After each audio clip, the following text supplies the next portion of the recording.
প্রিয় দর্শক, আমন্ত্রণ জানাচ্ছি এনার্জি প্যাক পাওয়ার টক অনুষ্ঠানে। আপনারা জানেন প্রতি শুক্রবার রাত 9:30টায় আমরা বিদ্যুৎ জ্বালানি বিষয় নিয়ে এই অনুষ্ঠান করে থাকি এবং এখানে নানান বিষয় নিয়ে আলোচনা করে থাকি। সেই বিষয়ভিত্তিক আলোচনাই আমাদের এনার্জি প্যাক পাওয়ার টক। আজকে আমরা কথা বলবো পাওয়ার সেক্টরের ইনভেস্টমেন্ট, সেটি আগামীর চোখে। নিশ্চয়ই আপনারা আমাদের আজকের অতিথিদের দেখে বুঝতে পারছেন যে আমরা সেই আগামীর চোখটা কীভাবে আপনাদের কাছে তুলে ধরার চেষ্টা করব। মঈনুদ্দিন হাসান রশিদ আমাদের সঙ্গে আছেন, যিনি ইউনাইটেড গ্রুপের ব্যবস্থাপনা পরিচালক, আছেন ব্যারিস্টার তানজিবুল আলম, সুপ্রিম কোর্টের আইনজীবী, এবং আছেন ইটকলের ইউনিট হেড পিপিপি ও ইনভেস্টমেন্টের অ্যাডভাইজারি তাজরুবা দিলসাদ।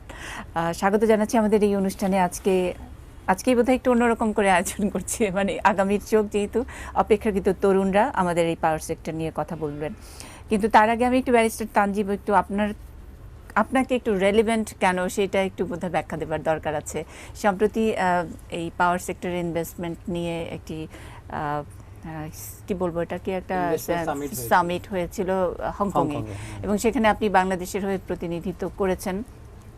আমি একটু মানে এই আইনজীবীর সঙ্গে পাওয়ার সেক্টরের ইনভলভমেন্ট, এবং আপনি একটা মানে একটা সেশনও চেয়ার করেছেন, যেটা জানি, আমি একটু শুনতে চাই, এবং সেই ইনভেস্টমেন্ট সামিটটার সম্পর্কেও যদি একটু আমাদেরকে বলেন। আচ্ছা, আইনজীবী হিসেবে আমার ইনভেস্টমেন্ট সেক্টরের সাথে ইনভলভমেন্টটা একটু এক্সপ্লেন করি। আমি আইনজীবী হিসেবে আমার মূলত প্র্যাকটিস এরিয়াটা হচ্ছে আপনার কর্পোরেট ল, এবং কর্পোরেট লতে আমার একটা বিশেষত্ব, মানে প্র্যাকটিসের একটা বিশেষত্ব হচ্ছে, সেটা হচ্ছে আমি আমার যেসব কর্পোরেট কাজগুলো করি তার সিংহভাগ হচ্ছে টেলিকম এবং এনার্জি সেক্টর নিয়ে। তো সেই হিসেবে এনার্জি সেক্টরের বিভিন্ন যেসব কর্মকাণ্ড হয়, মূলত আপনার প্রজেক্ট ইমপ্লিমেন্টেশন থেকে শুরু করে ফিনান্সিং থেকে শুরু করে অ্যাডভাইজারি যে ধরনের কাজগুলো হয়, সেগুলো আমাদের ল ফার্মের পক্ষ থেকে করা হয়। তো সেই হিসেবে পাওয়ার সেক্টরের সাথে আমি অনেক দিন ধরে জড়িত। ইনফ্যাক্ট বাংলাদেশের প্রাইভেট সেক্টরে যে 3টা প্রথম পাওয়ার প্রজেক্ট হয়েছিল 1997-এ, খুলনা পাওয়ার কোম্পানি লিমিটেড, এনইপিসি আর এইএস হরিপুর এবং মেঘনাঘাট, এই 4টা প্রজেক্ট হয়েছিল। তো ওই 4টা প্রজেক্টে কাজ করার আমার সুযোগ হয়েছে। তো প্রাইভেট সেক্টরে পাওয়ার জেনারেশনটা আসার পর থেকে এই সেক্টরের সাথে জড়িত, সেই হিসেবে অনেকদিন হয়ে গেছে। তো তারই ধারাবাহিকতায় আপনারা জানেন অনেকদিন ধরে বাংলাদেশে ফরেন ইনভেস্টমেন্ট অ্যাট্রাক্ট করার জন্য একটা ইনভেস্টমেন্ট সামিটের আয়োজন করা হচ্ছে গত 5 বছর ধরে। এর মধ্যে 3 বছর করা হয়েছে সিঙ্গাপুরে, 1 বছর করা হয়েছে আপনার লন্ডনে, এবং এইবার হলো আপনার হংকংয়ে। তো সবগুলা সামিটে আমার অংশগ্রহণের সুযোগ হয়েছে।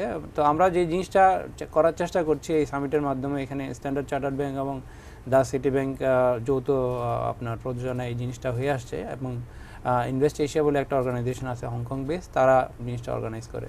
তো আমরা যে জিনিসটা করার চেষ্টা করতেছি গত 4-5 বছর ধরে, সেটা হচ্ছে যে বাংলাদেশের বিভিন্ন সেক্টরে ফরেন ইনভেস্টমেন্টের দরকার আছে। আমাদের এখানে ক্যাপিটাল শর্টেজটা পার্টিকুলারলি লার্জ প্রজেক্টের জন্য খুবই অ্যাকিউট।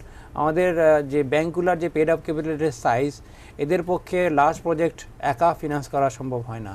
তো ওই কারণে ইমপ্লিমেন্টেশন পর্যায়ে দেখা যায় যে প্রজেক্টগুলো ইমপ্লিমেন্ট করতে গিয়ে একটা সিন্ডিকেশন করতে হয়, এবং সিন্ডিকেশন করেও আপনার যেহেতু ফরেন ফান্ডিং লাগে, ব্যাংকগুলোর পক্ষে এটা অ্যারেঞ্জ করা সম্ভব হয় না, সেজন্য আমাদেরকে বিদেশি ব্যাংকের দ্বারস্থ হতে হয়। তো সেই ক্ষেত্রে যদি আমরা ফরেন ডাইরেক্ট ইনভেস্টমেন্টে অ্যাট্রাক্ট করতে পারি, তাহলে আমাদের cost of implementation of project অনেক কমে যেতে পারে। তারই ধারাবাহিকতায় আমরা আপনার হংকংয়ে ইনভেস্টমেন্ট সামিটটা হয়েছিল, যাতে করে চাইনিজ যারা আপনার ইনভেস্টর আছে তাদেরকে কীভাবে অ্যাট্রাক্ট করা যায়, কিংবা হংকংয়ে অনেক ইনভেস্টমেন্ট আছে, ফান্ড আছে, তারা বাংলাদেশে তাদেরকে ইনভেস্টমেন্টে উদ্বুদ্ধ করার জন্য এই সামিটটা হয়েছিল। তো এই সামিটে মূল দুটো বিষয়ে আমরা ফোকাস করার চেষ্টা করেছি। একটা হচ্ছে যে ইনভেস্টমেন্ট ইন আপনার পাওয়ার সেক্টর, আর একটা হচ্ছে ইনভেস্টমেন্ট ইন পাওয়ারের বাইরে অন্যান্য যেসব ইনফ্রাস্ট্রাকচার প্রজেক্টগুলো আছে, ইনফ্রাস্ট্রাকচার খাতগুলো আছে, সে অবকাঠামোগত খাত সেগুলোতে কীভাবে ফরেন ইনভেস্টমেন্ট অ্যাট্রাক্ট করা যায়। অবকাঠামো খাত বলতে আমরা মূলত মিন করছি যেমন পোর্ট, প্রাইভেট পোর্ট তৈরি করা, মানে তার কিছুটা পাওয়ারের সঙ্গে রিলেটেড। পাওয়ার হচ্ছে ওয়ান অফ দি আপনার মানে অবকাঠামোগত খাত। কারণ আমাদেরকে আপনার দেখবেন বাংলাদেশের সরকার আপনার এরকম পাওয়ার পলিসি ডিক্লেয়ার করেছে এবং পাওয়ার পলিসি বিভিন্ন সেক্টর ওয়াইজ, আবার পাওয়ারের মধ্যে অনেকগুলো ভাগ আছে, এরা বিশেষজ্ঞ আছে ওরা বলবে, কিন্তু অনেকগুলো ভাগ আছে এবং পলিসি ডিক্লেয়ার করা হয়েছে। তো তারই ধারাবাহিকতায় আপনার পাওয়ার সেক্টরটাকে বলা হচ্ছে যে ইনফ্রাস্ট্রাকচার সেক্টরগুলোর মধ্যে সবচেয়ে গুরুত্বপূর্ণ, কারণ আমাদের বর্তমানে যে আপনার জিডিপি গ্রোথ যেটা হচ্ছে 6.5 ধারাবাহিকভাবে হচ্ছে, আমরা এখন চেষ্টা করছি এটাকে 7-8 পর্যায়ে নিয়ে যাওয়ার জন্য। তো এটা যদি আমরা নিতে চাই, আমাদের নাম্বার 1 কন্ডিশন যেটা, সেটা হচ্ছে আমাদেরকে পাওয়ার জেনারেশনটা সিকিউর করতে হবে। কারণ পাওয়ার জেনারেশন সিকিউর না হলে পরে আপনি ইকোনমিক অ্যাক্টিভিটি কখনো বাড়ানো সম্ভব না। আর সেকেন্ড মোস্ট ইম্পর্টেন্ট আসপেক্ট হচ্ছে সেটা হচ্ছে আপনার ইনফ্রাস্ট্রাকচার ডেভেলপমেন্ট, যে যাতায়াতের ব্যবস্থা করা, আপনার movement of goods, movement of people, এটা যদি সিকিউর না করতে পারে তাহলে আমাদের ইকোনমিক অ্যাক্টিভিটি কখনোই বাড়ানো যাবে না। তো ওই দুটাই মেইন ফোকাস নিয়ে আমরা ইনভেস্টমেন্ট সামিটে গিয়েছিলাম। বাংলাদেশের মাননীয় অর্থমন্ত্রী গিয়েছিলেন, তারপর প্রধানমন্ত্রীর আপনার জ্বালানি বিষয়ক উপদেষ্টা গিয়েছিলেন, এবং ফরেন বিদ্যুৎ প্রতিমন্ত্রী যান নাই এই ইয়াতে, আপনার আইসিটি প্রতিমন্ত্রী গিয়েছিলেন এবং পররাষ্ট্র বিষয়ক প্রতিমন্ত্রী গিয়েছিলেন। সো সবারই উদ্দেশ্য ছিল ফরেন ইনভেস্টমেন্টটা অ্যাট্রাক্ট করার জন্য। সো ইনফ্রাস্ট্রাকচার খাতে আমরা একটা নতুন কনসেপ্টের কথা বলছি। নতুন 2015 সালে একটা আইন হয়েছে, আপনার পাবলিক প্রাইভেট পার্টনারশিপ আইন। তো তারই ধারাবাহিকতা একটা সেক্টর হচ্ছে যেখানে পাবলিক প্রাইভেট পার্টনারশিপকে এনকারেজ করা হচ্ছে। একটা হচ্ছে বিদ্যুৎ খাত, আর একটা হচ্ছে আপনার অবকাঠামো খাতের মধ্যে ভাগ করা হয়েছে রাস্তাঘাট নির্মাণ। আপনার রাস্তাঘাট নির্মাণের মধ্যে আপনার আমরা যে টোল ফ্রি বলছি, রাস্তা বলছি, কিংবা টোল রোডের কথা বলছি, ঢাকা চিটাগাং যদি একটা এক্সপ্রেস হাইওয়ে করা যায় পাবলিক প্রাইভেট পার্টনারশিপের মাধ্যমে, কিংবা ঢাকা শহরের আশেপাশে যদি একটা রেলওয়ে নেটওয়ার্ক তৈরি করা যায়, এবং বাংলাদেশে অনেকগুলো পোর্ট দরকার আছে, চিটাগাংয়ে আরও প্রাইভেট পোর্ট যদি করা যায়, কিংবা নারায়ণগঞ্জে পোর্ট হতে পারে। তো এরকম আপনার পাবলিক প্রাইভেট পার্টনারশিপে ইনফ্রাস্ট্রাকচার প্রজেক্ট কীভাবে ফিনান্সিং হতে পারে সেই বিষয়টা নিয়ে আমাদের আলোচনা হচ্ছে। আমরা আজকে যে পাওয়ার টকের কথা বলছি, এখানে যে বিষয়টা উঠে আসছে বারবার, সেটা হচ্ছে যে পাওয়ারের সেক্টরে ফরেন ইনভেস্টমেন্টটা কতটুকু সিকিউর হতে পারে, কতটুকু অ্যাট্রাকটিভ হতে পারে। বাংলাদেশের পাওয়ার সেক্টরে যদি আপনি ল্যান্ডস্কেপটা দেখেন, সেটা শুরু হয়েছিল কিন্তু আপনার ফরেন ইনভেস্টমেন্ট দিয়ে। এই যে প্রথম 4টা কোম্পানির কথা বললাম, 4টা কোম্পানি কিন্তু ফরেন ওন ছিল। একমাত্র কেপিসিএলে আপনার লোকাল ইনভেস্টরদের একটা মাইনরিটি স্টেক ছিল, এবং ইউনাইটেড গ্রুপ তার একটা অন্যতম অংশীদার ছিল, এবং ওখান থেকে কিন্তু বাংলাদেশের প্রাইভেট সেক্টরে পাওয়ার সেক্টরের পার্টিসিপেশন প্রাইভেট সেক্টরে আসছে। তো এখন আপনি যদি দেখেন বাংলাদেশে যেই কয়টা পাওয়ার প্রজেক্ট আছে, তার মধ্যে শুধুমাত্র অরিজিনাল AES হরিপুরের যেগুলো এখন তঞ্চঙ্গা হয়েছে, এবং আপনার বাকি সবগুলা কোম্পানি কিন্তু লোকাল কোম্পানি হয়ে গেছে। So it's an enormous development যে পাওয়ার সেক্টরে বাংলাদেশে যত প্রাইভেট আইপিপি প্রজেক্ট আছে সবগুলো এখন অলমোস্ট আপনার লোকাল ইনভেস্টর যারা আছে তাদের মাধ্যমে জিনিসটা হয়ে আসছে, এবং আমরা এখন এটা ইন্ডিজিনাস ইন্ডাস্ট্রি হয়েছে। কিন্তু এটা হওয়ার পরেও তাদের ফিনান্সিং করতে গিয়ে, ইমপ্লিমেন্টেশনে গিয়ে আপনার ডেট ইকুইটি রেশিও যদি ধরেন 30 আপনার 70-30 যদি ধরি, তাহলে 70% বরোয়িংটা লার্জ পোর্শন আপনার আইএফসি কিংবা ডিইজি, এফএমও এদের মতো মাল্টিল্যাটারাল যে আপনার ল্যান্ডিং এজেন্সি তাদের কাছ থেকে আনতে হয়। কারণ হচ্ছে যে বাংলাদেশের সেক্টর মানে ব্যাংকিং সেক্টরে, ফিনান্স সেক্টরে এত বড় পাওয়ার প্রজেক্ট আপনার সাপোর্ট করার মতো কিংবা ইন্টারেস্ট রেট কম্পিটিটিভ রেখে আপনার সম্ভব হয় না। মানে এখানে আবার সিন্ডিকেটেড ফিনান্সিং এ করতে হয়। তো এখানে এটা একটা অ্যাসপেক্ট হলো। একটা হচ্ছে যে এখানে এখনো অনেক ফরেন ইনভেস্টমেন্টের স্কোপটা রয়ে গেছে, এমনভাবে যে বাংলাদেশি যারা ইনভেস্টর আছে, আপনার এন্টারপ্রেনার আছে, তাদেরকে ফিনান্সিংয়ের মানে লো কস্ট ফিনান্সিংয়ের অ্যাক্সেসটা বের করে দেয়। এটা যদি আমরা করতে পারি, বাংলাদেশের গভর্নমেন্টের যে পাওয়ার পলিসি, ডিক্লেয়ার পাওয়ার পলিসি আছে, সেটা 2030 সাল নাগাদ 40,000 মেগাওয়াট পাওয়ার প্রডিউস করতে হবে, এবং এগুলো যদি 40,000 মেগাওয়াট পাওয়ার প্রডিউস যদি করতে হয়, তাহলে আমাদের প্রায় $50 বিলিয়ন ইনভেস্টমেন্ট লাগবে। তো বাংলাদেশের কারেন্ট ইকোনমিক কন্ডিশনে এত টাকা আসলে সম্ভব না। সো এখন ওইটাই হচ্ছে আমাদের জন্য বিগেস্ট চ্যালেঞ্জ, ইমপ্লিমেন্টেশন পর্যায়ে গিয়ে। সেটা আমরা এখন ওনাদের কাছ থেকে শুনতে পাবো। আমি একটু তাজরুবা দিলশাদের কাছে শুনতে চাই যে লো কস্ট ফাইন্যান্সিং এর ব্যাপারে মেকানিজমটার, এবং মানে মেইন ফোকাস ছিল, আপনি গিয়েতে এই ইনভেস্টমেন্ট সামিটে আপনিও গিয়েছিলেন, দেখেছি আমরা যে আজকে দেখবো যে আগামীর চোখে আমাদের পাওয়ার সেক্টরে ইনভেস্টমেন্ট, লো কস্ট ফাইন্যান্সিং এর ব্যাপারে একটু আগ্রহ যাতে তৈরি করা যায়, চাইনিজ হলো আমাদের ফোকাস। আপনার অভিজ্ঞতা কি, আপনি কোন কোন জায়গাগুলো পুশ করেছেন? আচ্ছা, সো পাওয়ার সেক্টর নিয়ে আমি প্রায় 2007-8 শুরু থেকে কাজ করে যাচ্ছি এবং ইনফ্যাক্ট 10 থেকে আমাদের মোমেন্টামটা অনেক বেশি রাইজ করে পাওয়ার সেক্টর ইনভেস্টমেন্টের। লো কস্ট ফাইন্যান্সিং আমরা 2010-এর শেষ থেকে আমাদের ক্লায়েন্টদেরকে প্রোভাইড করতে পারছি, বাংলাদেশি ইনভেস্টরদেরকে। বাট প্রবলেম যেটা হচ্ছে গিয়ে, যেটা তানজিব ভাই বলছিল যে আপনার সাইজগুলো বড় হয়ে যাচ্ছে, প্রজেক্টের সাইজ বড় হয়ে যাচ্ছে, এখন আর 100 মেগাওয়াট কেউ অল্প করছে, এখন 300-400 মেগাওয়াট টার্গেট করছে সবাই। অ্যাটলিস্ট কনভেনশনাল এনার্জি যেটা আছে, মানে আপনার এইচএফও বা গ্যাস ফুয়েল যেটা আছে, ওটার মধ্যে 300-400 মেগাওয়াট টার্গেট করছে। ওরকম টার্গেটেড প্রজেক্টসের জন্য আপনার লো কস্ট ফাইন্যান্সিংটা ভেরি ক্রিটিক্যাল হয়ে যায়। তো আপাতত আমাদের মাল্টিল্যাটারাল লাইনদের কাছে আমরা আনছি, মাল্টিল্যাটারাল যেমন আপনার আইএফসি, এডিবি বলেন, এফএমও বলেন, এদের কাছ থেকে লাইনগুলো আনা হচ্ছে, বা আমাদের দেশের মধ্যে ইটকল আছে, ইটকলে ফাইন্যান্সিংটা করে যাচ্ছে। বাট প্রবলেম যেটা হচ্ছে কি, দ্যাট ইজ নট এনাফ। আমাদের আরও বেশি এক্সপ্যান্ড করতে হবে, আমাদের বাস্কেটটা আরও বড় করতে হবে, আমাদের আরও বেশি ইনভেস্টার অ্যাট্রাক্ট করতে হবে। ইনভেস্টার্স যারা নট অনলি পাওয়ার, অন্য ইনভেস্টাররা খুঁজে আপনার শুধু একটা পোর্টফোলিও নিয়ে কাজ করতে চায় না, they need other portfolios as well. ওদেরকে এখন আমাদের যে পিপিপি অফিসের আওতায় যে অন্য ইনফ্রাস্ট্রাকচার প্রজেক্টসগুলো উঠে আসতেছে, এগুলো একসঙ্গে মিলে যদি আমরা অফার করতে পারি, এটা একটা ফ্যান্টাস্টিক অফার হয় তাদের জন্য। একটা রিস্ক রয়ে যায় ওদের জন্য যে এখানে তারা আসতেছে, অন্য কেউ চিনে নাকি চিনে না, যেটা হলো যে আমাদের লোকাল ইনভেস্টার্সরা অলরেডি এতদিন ধরে এটা চালায় নিয়ে আসছে। সো ইট হ্যাজ, আমাদের পাওয়ার সেক্টরটা অলরেডি প্রিটি মাচ গ্রোথ হয়ে গেছে। বাট আমাদের যেমন ধরেন ইভেন 3 বছর আগে আমাদের পিক ডিম্যান্ড আমরা সার্ভিস করছিলাম প্রায় 5000 মেগাওয়াট, এখন peak demand we are servicing 8000-এর উপর মেগাওয়াট। সো 3 বছরের মধ্যে 3000 মেগাওয়াট অ্যাড করা ইজ এ বিগ ডিল, এবং এটা আমরা লোকালি করে আসতেছি। Almost 40% increase. So it's a huge deal, আমাদের মানে হিউজ অ্যাচিভমেন্ট। সো এগুলো দেখে তারা আসতে আগ্রহী। বাট আমাদের যেটা দরকার, যে পলিসিগতভাবে আমাদের স্ট্রাকচারটা অলরেডি দাঁড়া করানো হয়ে গেছে, ওই জিনিসটা তাদের কাছে উঠে দাঁড়ানো, যার কারণে ইনভেস্টমেন্ট সামিটটা করা হয়। আমাদের লোকাল ব্যাংকসরা যেখানে তারা একটা প্রবলেম যেটা আপনার হয় গিয়ে, নট অনলি কস্ট, আপনার ফাইন্যান্সিংয়ের মধ্যে কত দিনের জন্য আপনি ফাইন্যান্সিংটা দিচ্ছেন, it is very important. So আমাদের লোকাল ব্যাংকের যে ফান্ডিং সোর্সটা আছে, ওটার এগেনস্টে ওরা ম্যাক্সিমাম 10-7 ইয়ার্স দিতে পারে। বাট এত বড় বড় পাওয়ার প্রজেক্টসগুলো, যেগুলো মেইনলি আপনি ধরেন 15-20 ইয়ার্সের জন্য হয় এখন, ওগুলোর জন্য অ্যাটলিস্ট 10-12 বছর না হলে ওগুলো ফিজিবল হয় না কস্টিংয়ের জন্য। আর নাহলে আমাদের ট্যারিফ রেটটা বেড়ে যাবে।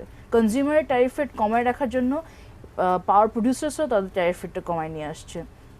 সো আমাদের এই 10-12 বছরের ফান্ডিং দেওয়ার জন্য আমাদেরকে বাইরে যেয়েই আবার অ্যাট্রাক্ট করতে হচ্ছে। বাইরে যারা তারা আছে, তাদের জন্য অ্যাট্রাকশনটা কি, যেটা বললাম যে আমাদের পোর্টফোলিওটা এক্সপ্যান্ড করছে। মানে একটা হলো যে কম্পোজিট একটা কিছু চাচ্ছে, মানে একটা গুড আইডিয়া, মানে নট অনলি পাওয়ার জেনারেশন একটা কমোডিটি, তার সঙ্গে আর কি কি এক্স্যাক্টলি, বিকজ পাওয়ারও কিন্তু আপনার একটা সার্টেন পর্যায়ে, আমাদের প্ল্যানিং যেভাবে চলছে 2030-এ যে will be sufficient enough, and সোফার আমাদের প্ল্যানটা ইট হ্যাজ স্টাক টু ইট। আমাদের যেভাবে গভর্নমেন্ট প্ল্যান করেছে, we have achieve that much. Almost কিছুটা ডিলে তত থাকবে, মানে সেটুকু হিসাব করে টার্গেটের দিকে যাচ্ছে, বাট মোটামুটি অন ট্র্যাক আছে। সো তারপরে তারা যে কি করবে, আর এই ইনভেস্টররা আসে থিঙ্কিং অ্যাটলিস্ট 50-60 ইয়ার্সের একটা প্রজেক্ট করবে বা রিটার্ন করবে।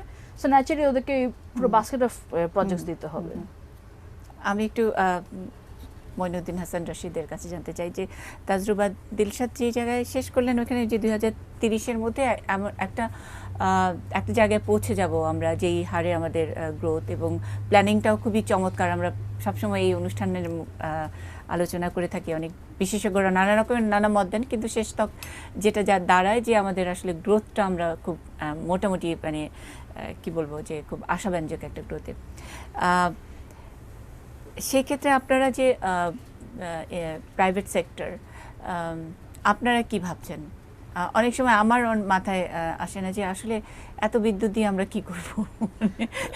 সেই 2000, এখন তো 2030-এর পরে 2040-এর মধ্যে 40,000, 60,000 ওখানে রাখা হয়েছে। আমরা আসলে কি আমরা প্রেডিক্ট করতে পারছি ঠিক করে যে আপনারা প্রোডাকশন করলেন কিন্তু সেগুলোর আমরা ইউজ অথবা এক্সপোর্ট, হ্যাঁ মানে টু আর্লি এরকম একটি জিনিস মাথায় আসা, কিন্তু তারপরে আমার মনে হয় যে আমরা কি করব আসলে। ধন্যবাদ আমাকে সুযোগ দেওয়ার জন্য। বেসিক্যালি আমরা যদি আমাদের ভৌগোলিক এরিয়ার আশপাশে দেখি, আমি যদি থাইল্যান্ডের কথা বলি, থাইল্যান্ডে পার capital consumption of power is 2270 something like that, যেখানে বাংলাদেশের পার capital power consumption is around 270, তো অলমোস্ট 9 to 10 টাইমস মোর। তো দেখা যাচ্ছে যদি আজকে আমরা থাইল্যান্ডের লিভিং স্ট্যান্ডার্ড অ্যাচিভ করতে চাই বাংলাদেশে, তাহলে we have to increase our generation by 10 times যদি থাইল্যান্ডের লিভিং স্ট্যান্ডার্ড অ্যাচিভ করতে চাই। আমরা যদি মালয়েশিয়ার লিভিং স্ট্যান্ডার্ড অ্যাচিভ করতে চাই, তাদের পার ক্যাপিটাল কনজাম্পশন ইজ 3500, তো অলমোস্ট 15 to 17 টাইমস। আমরা যদি জাপান কিংবা সিঙ্গাপুরের লিভিং স্ট্যান্ডার্ড টার্গেট করি, because end of the day আমরা পাওয়ার অ্যাড করে কী করছি, we are not only fueling growth but we are also trying to improve our living standard. ওদের ওখানে power consumption per capita consumption is 8500, so we are already lagging behind by মানে large margin. তো এই যে যেটা বলছি, আপনি যেটা জিজ্ঞেস করছিলেন যে বাই 2030 কি কনজাম্পশনটা হবে কিনা, এটা অবশ্যই এর চেয়ে অনেক বেশি দরকার হবে। এখানে একটা ছোট্ট উদাহরণ কিন্তু দিই। তাজরুবা বলছিলেন যে যারা ফরেন ইনভেস্টর, তাদের মধ্যে এক ধরনের একটু টেনশন আছে যে ওকে এরপরে কি, এর সঙ্গে আর কি, সেটা তারা ভাবছেন। কিন্তু আমাদের আপনারা United Group is very lucky যে we were associated with we own the first commercial power plant of Bangladesh. এই দুই ইপিজেডে আমরা দুটো পাওয়ার কোম্পানি করেছি, একটা ঢাকা ইপিজেড, একটা চিটং ইপিজেডে। ইট ওয়াজ স্ট্যাবলিশড ইন 2009, প্রথম কমিশন করা হয়, এবং তখন ঢাকা ইপিজেডের ডিমান্ড ছিল মাত্র 27 মেগাওয়াট, এবং আমরা আনইন্টারাপ্টেড পাওয়ার দিব দেখে ইনস্টল করলাম 35 মেগাওয়াট। বাই 2010 জুন আমরা দেখলাম যে মানে demand of Dhaka EPZ was 42 megawatt. দেখেন 1.5 বছরে কিন্তু ওখানে কোনো নতুন জমি অ্যাড হয়নি, বা আজকে পর্যন্ত Dhaka Chittagong EPZ they were already saturated by the time আমাদের পাওয়ার প্ল্যান্ট চলে আসে। কিন্তু তখনও জাস্ট কোয়ালিটি এবং আনইন্টারাপ্টেড বিদ্যুৎ পাওয়ার কারণে demand went up from 27 to 42। Chittagong ইপিজেডে দেখা যাচ্ছে within 3 years it went up from 32 megawatts to 64। যেটা হচ্ছে যে প্রথমে সবাই কিন্তু তাদের এক্সিস্টিং ক্যাপাসিটি ফুললি ইউটিলাইজ করে না যতক্ষণ না তারা বিদ্যুৎ পাচ্ছে। যখনই বিদ্যুৎ পাচ্ছে, মোস্ট অফ দ্য ইন্ডাস্ট্রিজ আমাদের দেশে, যদি আমি গার্মেন্টস ইন্ডাস্ট্রির কথা বলি, they started the journey in 1995 to 1998। তো তাদের ওই সময়কার যেসব ইকুইপমেন্ট তারা ইউজ করছে, তারা এখন কিন্তু সবগুলা রিফারবিশ করবে বা নতুন ইকুইপমেন্টসে ইনভেস্ট করবে, আমাদের স্পিনিং মিলে বলেন বা অল আদার ইন্ডাস্ট্রিজ। তো এগুলো কিন্তু আস্তে আস্তে প্রোডাকশন ক্যাপাসিটি তাদের বাড়ছে। আমাদের কিন্তু ড্রাস্টিক্যালি পাওয়ার জেনারেশন যদিও 4-5 বছর ধরে বাড়ছে, কিন্তু আমাদের কিন্তু এক্সপোর্ট আর্নিংস আমাদের একটা কনস্ট্যান্ট গ্রোথ নিয়ে এগোচ্ছে। তো এগুলো দেখলেই বোঝা যায় যে আমরা দুই এপিসোডের এক্সাম্পল থেকে যে জাস্ট বিদ্যুৎ দেওয়ার সাথে সাথে কিন্তু সবাই গ্রোথ অ্যাচিভ করতে পারে। অন টপ অফ দ্যাট, গত বছর কিন্তু আমাদের লোডশেডিং এবছরের তুলনায় কম ছিল। এটার একটা মূল কারণ হচ্ছে যখন প্রথম পাওয়ার অ্যাডিশন হয় তখন কিন্তু লোকজন ইনভেস্টমেন্টের চিন্তা করে। যতক্ষণ না ইনফ্রাস্ট্রাকচার, যেটা তানজিব ভাই বলছেন যে ইনফ্রাস্ট্রাকচার অ্যাভেলেবল না হওয়া পর্যন্ত, আমার স্পিনিং মিলের সামনে যদি রাস্তাটা চওড়া না হয় বা আমার স্পিনিং মিলে যদি নতুন গ্যাস বা বিদ্যুতের সংযোগ না দেওয়া হয়, তখন কিন্তু আমি ক্যাপাসিটি এক্সপানশনে যাব না। যেই মুহূর্তে সরকার বলছে যে আমি দিব কিন্তু এখনও আসছে না, এতদিন ধরে লোডশেডিং চলতেছে, তখন আমি ইনভেস্টমেন্ট করবো না। কিন্তু যেই মুহূর্তে বিদ্যুৎটা চলে আসবে তখনই কিন্তু I will go for an investment. একটা ইনভেস্টমেন্ট প্ল্যান করতে 6 মাস থেকে 8 মাস সময় লাগে, এক্সিকিউট করতে আরও 1.5 বছর সময় লাগবে। তো the moment to make the infrastructure available বা utility service available, it will take 2 years to consume it. তো এই বছর যে হঠাৎ করে আমরা লোডশেডিংয়ের একটা ধাক্কা পাচ্ছি, এটা বোঝা যাচ্ছে যে গত বছর মানে এটাকে আমরা একটু পজিটিভলি দেখতে চাই। আমরা বারবারই পিপিপি নিয়ে এক ধরনের হতাশা, যে অনেক দিন ধরে অর্থমন্ত্রী পিপিপি মূলত আসলে 2009-এ উনি প্রথমে পিপিপির কথা বললেন, খুব স্লো রেসপন্স। ইনফ্যাক্ট তেমন কোনো আমরা বলার মতো তেমন কিছু পাচ্ছিলাম না। তো আপনি বলছেন যে গত বছরের চেয়ে এবছর লোডশেডিং একটু বাড়া মানে হলো যে পিপিপির একটু সাকসেসফুল হতে যাচ্ছে, মানে যারা এখানে ইনভেস্ট করবেন তারা অবকাঠামো পেয়ে গেছেন, এখন মানে তারা এখন ইনভেস্টমেন্ট করে তাদের ক্যাপাসিটি এনহ্যান্স করছেন। সো ডিমান্ড বেড়েছে কিন্তু সাপ্লাইটা ওভাবে বাড়েনি, ওই জন্য এখন লোডশেডিংটা আসছে। এবং আমাদের এবছর লোডশেডিংয়ের আরেকটা বড় কারণ হচ্ছে আমাদের ডিস্ট্রিবিউশন এবং ট্রান্সমিশন নেটওয়ার্কের উইকনেস। তো এগুলো আমাদের ইমপ্রুভ করতে পারলে আমি মনে করি যে পাওয়ার ডিমান্ডের কথা যেটা আমরা বলছিলাম যে যদি আজকে 2016 থেকে 2030-এর ভিতরে 40,000 মেগাওয়াটসে যেতে হয়, it is 28,000 megawatts in 14 years. So almost 2,000 megawatts every year. So $2 billion, at least $2 to $3 billion of investment in generation alone. তো এই জিনিসটা আমাদের আগামী 14 বছর ধরে প্রতি বছর শুধু জেনারেশনে 2 to 3 বিলিয়ন, এটার সাথে ট্রান্সমিশন ডিস্ট্রিবিউশনে আরও 2 to 3 billion. So every year $5 to $6 billion investment লাগবে জাস্ট আমাদের গ্রোথটা অ্যাচিভ করার জন্য। মানে আমরা গ্রোথের কথা বললাম, কিন্তু যে মানে ইনভেস্টররা কি এরকম কোয়ালিটি বিদ্যুতের ব্যাপারে কোনো কথা বলেন কিনা? আপনি নিশ্চয়ই ফরেন ইনভেস্টরদের সাথে কথা বলেন, এই ডিস্ট্রিবিউশনের কথা বললেন, ট্রান্সমিশনের কথা বললেন, তো তার মানে আসলে বিদ্যুৎ আছে কিন্তু ঠিক ওই কোয়ালিটি বিদ্যুৎ আমাদের নাই। তো সেই জায়গায় কি আমাদের লোকাল ইনভেস্টর যারা আপনারা ভাবছেন কিনা? জেনারেশনটা কিন্তু ডেভেলপ করে গভর্নমেন্টের একটা পলিসির জন্য, private sector participation in power generation. এটা কিন্তু শুধু পাওয়ার জেনারেশনে করা হয়েছিল, এটা যদি ডিস্ট্রিবিউশন এবং ট্রান্সমিশনও করা হতো তাহলে কিন্তু একই রকম ইনভেস্টমেন্ট ডিস্ট্রিবিউশন এবং ট্রান্সমিশনে আসতো। তাহলে কিন্তু মানে একটা কমপ্লিমেন্টরি ওয়েতে আমাদের সেক্টরের গ্রোথ হতো। কারণ এখন জেনারেশন আমরা বাড়িয়ে বসে আছি কিন্তু আমরা বিদ্যুৎ দিতে পারছি না। তো এই দুই জায়গায় যদি একটা প্রপার পলিসি গাইডলাইন আসে যেখানে প্রাইভেট সেক্টরকে উদ্বুদ্ধ করা হবে, প্রাইভেট সেক্টরকে আরও মোটিভেট করা হবে, there will be certain support from the government, commitment from the government, তাহলে কিন্তু এই সেক্টরটা আমরা খুব ফাস্ট রাইজ করতে পারি। এখানে আমি অনেকটা একটু সাপ্লিমেন্ট করি, সেটা হচ্ছে যে মানে মিসম্যাচটা কোথায় আছে। হ্যাঁ তানজিব ভাই, আমি মিসম্যাচটা আমার মনে হয় একটু সময় লাগবে, তাই না? একটা ছোট্ট বিরতি নিয়ে আসি, একটা ছোট্ট বিরতির পরে ফিরছি আবার পাওয়ারটা কি, থাকুন আমাদের সঙ্গে।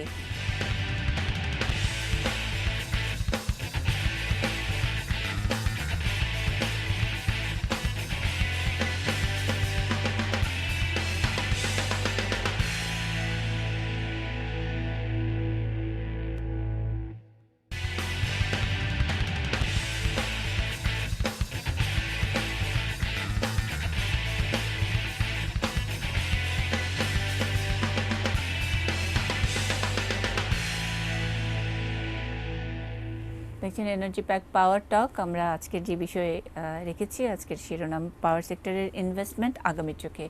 বিরতিতে যাবার আগে কিছু মিস ম্যাচের কথা বলতে যাচ্ছিলেন ব্যারিস্টার তানজিবুল আলম। পলিসির যে কথাটা বলছিলেন যে পলিসি লেভেলে যদি ডিস্ট্রিবিউশন এবং ট্রান্সমিশনের জায়গাটাই শুরু থেকেই থাকতো তাহলে এখন এই যে কোয়ালিটি বিদ্যুৎ নিয়ে এত সব কি বলবো আলোচনা বা আক্ষেপ থাকতো না, খুব একটা বেশি নাই কিন্তু তারপরে ওইটুকু থাকতো না। তানজিবুল আলম, একটু ব্যাকগ্রাউন্ডটা বলি। আমরা যখন 97-এ পাওয়ার সেক্টরটাকে আপনার ওপেন আপ করে দিল for foreign investor, private sector ইনভেস্টমেন্টের জন্য, তখন ফোকাসটা ছিল শুধুমাত্র পাওয়ার জেনারেশনের উপরে। কিন্তু পাওয়ার হচ্ছে এমন একটা কমোডিটি যেটা আপনি আপনার ধরেন প্যাকেট করে বিক্রি করার ব্যবস্থা নেই। এটা একমাত্র পদ্ধতি হচ্ছে আপনার ট্রান্সমিশনের মাধ্যমে। তার মানে আপনাকে বড় বড় টাওয়ারকে গ্রিড লাইন বসাতে হয়, এটাকে ওই ট্রান্সমিশনের পরে এটা ডিস্ট্রিবিউশনের পর্যায়ে চলে যায়। তো আমরা সবসময় জেনারেশনের উপরে কনসেন্ট্রেশন করেছি এবং ট্রান্সমিশনের উপরে অনেক ইনভেস্টমেন্ট হয়েছে, কিন্তু যেই পরিমাণ জেনারেশনের উপরে কনসেন্ট্রেশন ছিল সেই পরিমাণ আপনার ট্রান্সমিশনের উপরে কনসেন্ট্রেশন ছিল না।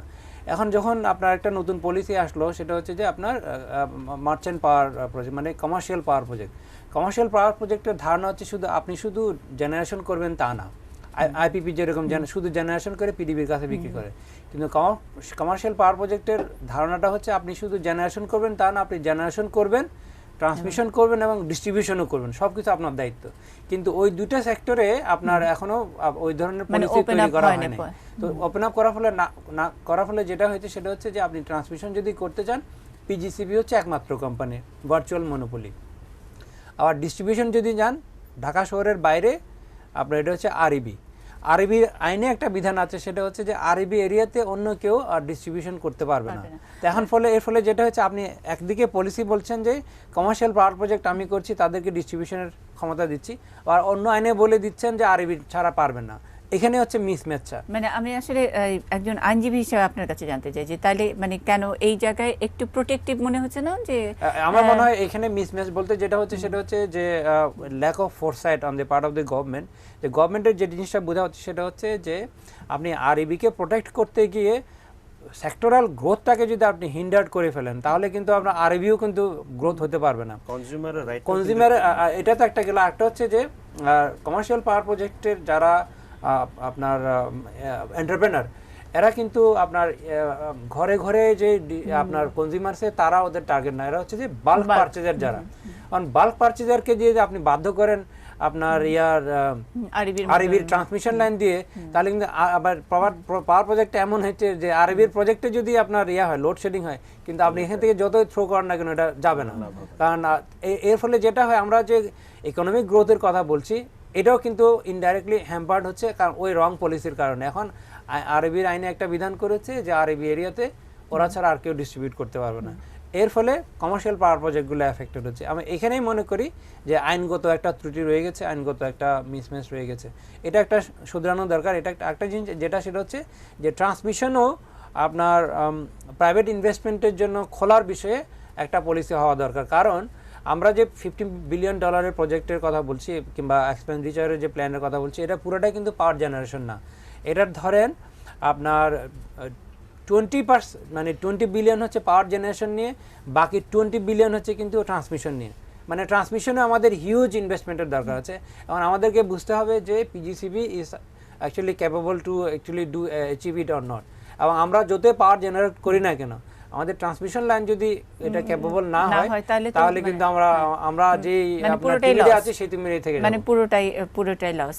মানে সেক্ষেত্রে ইটকলের আসলে পলিসিটা কি, মানে ইটকল এই ব্যাপারে পুশ করছে কিনা, মানে যেটা ব্যারিস্টার তানজিবুল আলম বললেন যে আচ্ছা, এখানে একটা জিনিস আমার যেটা মানে I will not speak for IDCOL, but আমি যেটা একটা জিনিস বলবো হলো গিয়ে যে আমরা যে বলছি যে পিজিসিবির কাছে বা আরইবির কাছে পুরো কাজটা রয়ে গেছে দেখে হয়তো বা এটা ওরা একলা সামলাতে পারছে না, but there is a issue যে আপনি লাইনটা টানছেন ল্যান্ডের উপর দিয়ে, ল্যান্ডটা কার? অনেক সময় অনেক প্রজেক্টস কিন্তু আটকে যায় বিকজ ল্যান্ডটা কার ওইটার কেউ মানে ওইটার কেউ ডিটারমাইন করতে পারে না, বা অন্য কারোর ল্যান্ড হয় বা গভর্নমেন্ট ল্যান্ড হয়, এবং প্রাইভেট এন্টারপ্রেনার সে যে আটকায় থাকে সে ল্যান্ডটা উপরে একটা তার টানতে পারছে না যুগের পর যুগ ধরে। সো প্রবাবলি ওই কারণটাই এই জিনিসটা এখনো পিজিসিবি আর আরইবির কাছে রয়ে গেছে। একটা সিম্পল মানে ল্যান্ড একটা বিগ ইস্যু, একটা বিগ ইস্যু, মানে আপনি কিন্তু এগুলো নিয়ে আলোচনা হয়েছে। আমি আপনার যেটুকু কথা থেকে বুঝলাম যে এগুলো নিয়ে আলোচনা হচ্ছে, ভাবছে যে ওটার একটা ইস্যুটা বলি, এটা একটা লিগ্যাল ইস্যু। সেটা হচ্ছে যে আপনার ইজমেন্ট রাইট বলে যে আরেকজনের জমির উপর দিয়ে লাইন টানা, এটা হচ্ছে আবার আরেকটা আইন, আবার ইলেকট্রিসিটি অ্যাক্টের অধীনে আপনার এই অধিকারটা যারা ইলেকট্রিসিটি জেনারেটর এবং ডিস্ট্রিবিউটর তাদেরকে দেওয়া হয়েছে। যেহেতু আমাদের পলিসিতে আপনার ওটা শুধুমাত্র পিডিবি এবং আরইবির কাছে রাখা হয়েছে, তো প্রাইভেট সেক্টর এটা ইচ্ছা করলে পারবে কি পারবে না এই প্রশ্নটা আসে।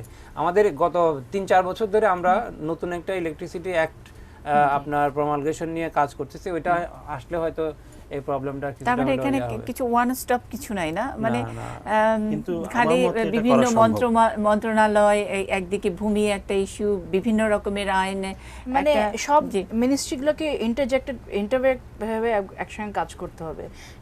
সবগুলোকে ইন্টারজেক্ট না হলে হবে না। কারণ যে ধরেন আপনি যদি একটা সিম্পল জিনিস আপনি পিপিএতে বলা থাকে যে মানে পাওয়ার পারচেজ এগ্রিমেন্টে আপনার বলা থাকে যে আপনি ট্যাক্স মওকুফ, আপনাকে ট্যাক্স দিতে হবে না, বাট তাই বলে কি আপনি ট্যাক্স না দিলেই হবে? আপনাকে যে এনবিআরকে অ্যাপ্লাই করে ঠিকভাবে ওই প্রপার পেপারটা নিয়ে আসতে হবে। সো সব মিনিস্ট্রিগুলো যদি একত্রভাবে না কাজ করে, এটা মানে আলটিমেটলি আপনার ফুল সলিউশনটা আসবে না। তার মানে বড় একটা ব্যাপার হলো coordination. Exactly, coordination is a big deal. কিন্তু যখন নাকি আমরা এরকম একটি ফোকাস জিনিস নিয়ে, যেমন পাওয়ার কিন্তু পাওয়ার ডিফাইন করে, জি মানে অন্তত পাওয়ার পলিটিক্স, তাই না? আমরা যদি বলি power is very multidimensional word, হ্যাঁ, পাওয়ারটাও তো সেখানে এটাকে যে পলিসি, বিভিন্ন মন্ত্রণালয়ের কোঅর্ডিনেশন, এগুলো একসাথে করার ব্যাপারেও তো এতদিনে আরেকটু অ্যাচিভমেন্ট হতে পারতো। আমরা 40% অ্যাচিভ করেছি জেনারেশনে, কিন্তু এই সব জায়গায়ও আরেকটু অ্যাচিভ করা কি যেত না? অ্যাচিভ করা যেত না ওইটা হয়তো বা আন্ডারওয়ে। ইট ইজ সামথিং, মানে আপনি এখানে না কাজ করলে আপনি কিন্তু বলতে পারেন না, ভিতরে না কাজ করলে কিন্তু আপনি জানবেন না।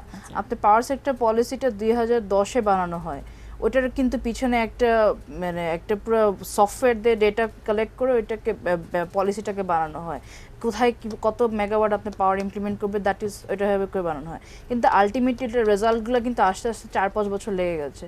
যে কোনো ইনিশিয়েটিভ বা যে কোনো প্রজেক্ট আপনি নেবেন, ওটার রেজাল্ট আস্তে আস্তে কিন্তু 4-5 বছর তার মানে রেজাল্টের সঙ্গে সঙ্গে একটু ফ্লস গুলোও তখন ধরা পড়ে এবং Exactly. এই কারণেই আমরা এখন এই প্রবলেমগুলো হ্যাঁ, বা মানে- আমাদের যে ডিমান্ডটা তৈরি হচ্ছে যে ওয়ান স্টপ কোঅর্ডিনেশন এই ডিমান্ডগুলো মানে কাজ করতে গিয়ে এক্স্যাক্টলি, মানে everything is a continuous process of improvement. You cannot বইটা শুরুতেই যদি আপনি সব বুঝে ফেলতে পারতেন তাহলে তো আর এত প্রবলেমস ওটা থাকতো না miracle. আমাদের। Exactly, it would be a miracle then. আমি আমাদের যে আজকের বিষয় আগামীর চোখে পাওয়ার সেক্টরের ইনভেস্টমেন্ট, আমরা অসুবিধার কথাগুলো একটু যেটা তাজরুবা বললেন যে কাজ করতে না থাকলে তো আমরা বুঝতেই পারবো না, কিন্তু আমি একটু আপনার কাছ থেকে একটু মূল্যায়নটা শুনতে চাই যে পাওয়ার সেক্টরের মানে ইনভেস্টমেন্ট অথবা এটার গ্রোথটা বাড়ানোর জন্য যেরকম একটি রোড ম্যাপ করা হয়েছে, ফুয়েল মিক্স ইত্যাদি নানা রকমের সাবসিডি দেওয়া, গ্যাস থেকে আবার এই কোলের দিকে একটুখানি নজর দেওয়া, আপনি এটাকে মানে আমি বলছি যে একজন ইয়াং এন্টারপ্রেনার হিসেবে কিভাবে দেখছেন? যেটা মানে বলছিলাম- অপেক্ষাকৃত বয়সে ইয়াং, আমি বলছি না যে যেটা বলছিলাম যে আমাদের পাওয়ার জেনারেশনের ব্যাপারে we were discussing that it has to go up to 40,000 মেগাওয়াটস। এখানে আমাদের লোকাল গ্যাসের উপর একটা বড় চাপ আছে, we know. So ultimately we have to go for diverse fuel mix, এবং আমাদের মতো একটা ছোট ডেন্সলি পপুলেটেড দেশের জন্য we have two B dependent on imported fuel. এখন আমাদের যেটা টার্গেট হচ্ছে যে আমরা ফুয়েল মিক্সটা ডাইভার্স রাখবো, কোল হবে, এলএনজি হবে, আমরা নেপাল, ভুটান, ভারত থেকে আমরা হাইড্রো পাওয়ার চাচ্ছি। এই যে ডাইভার্সিফিকেশনের ভিতরে কোলটা মানে কোল এবং এলএনজি আমরা কিন্তু যে কোনো দেশ থেকে আনতে পারি। তো আমাদের next focus of the government and also of the private sector is how to implement coal fired and LNG based power plants. এই দুটার জন্য সবচেয়ে বড় ফ্যাক্টর হচ্ছে required infrastructure, coal handling infrastructure এবং এলএনজি হ্যান্ডলিং ইনফ্রাস্ট্রাকচার। এই দুটাতে private সেক্টরের এবং গভর্নমেন্টের একযোগে কাজ করতে হবে। গভর্নমেন্ট কিন্তু চেষ্টা করছে গত 4-5 বছর ধরে কোল ফায়ার্ড পাওয়ার প্ল্যান্ট করার জন্য, কিন্তু এখন পর্যন্ত সাকসেসফুল হয়নি। উইদাউট হ্যাভিং সেটা নিয়ে তো নানা রকমের মানে মানে কি বলবো ডিবেট আছে এখন। কোল ফায়ার্ড এটা তো ক্লিন এনার্জির মানে লেস ক্লিন এনার্জি হিসেবে ধরা হচ্ছে। মানে আমরা মানে আমি বলছি যে এটা যদি খুব লে পার্সনের মতো প্রশ্ন করি তাহলে কি আমরা কি এতটাই ডেসপারেট জায়গায় চলে গেছি যে লেস ক্লিন এনার্জির দিকেই আমরা অনেক বেশি ফোকাস রাখছি? আমাদের সেক্টরটা এখন পর্যন্ত সার্ভাইভ করেছে ক্রস সাবসিডির মাধ্যমে, meaning heavy users of electricity were paying higher tariff and lifeline users were paying lower tariff. কিন্তু এটা কতদিন sustainable? Ultimately we have to go for cheaper fuel, যেটা আপনিও বলছিলেন যে এখন আস্তে আস্তে আমাদের ইলেকট্রিসিটি কস্ট বাড়ছে। লোকাল গ্যাস যেহেতু সাবসিডাইজড, ওই জন্য কিন্তু আমরা চিপার ইলেকট্রিসিটি পাচ্ছি লোকাল গ্যাস থেকে। কিন্তু এই গ্যাসে যদি আমরা ইন্টারন্যাশনাল প্রাইসে গভর্নমেন্ট পাওয়ার প্ল্যান্ট বা কনজিউমারদের উপর চার্জ করে, তাহলে কিন্তু এই বিদ্যুতের দাম অনেক বেড়ে যাবে। তো ultimately to keep the prices low we have to go for coal at least a certain percentage.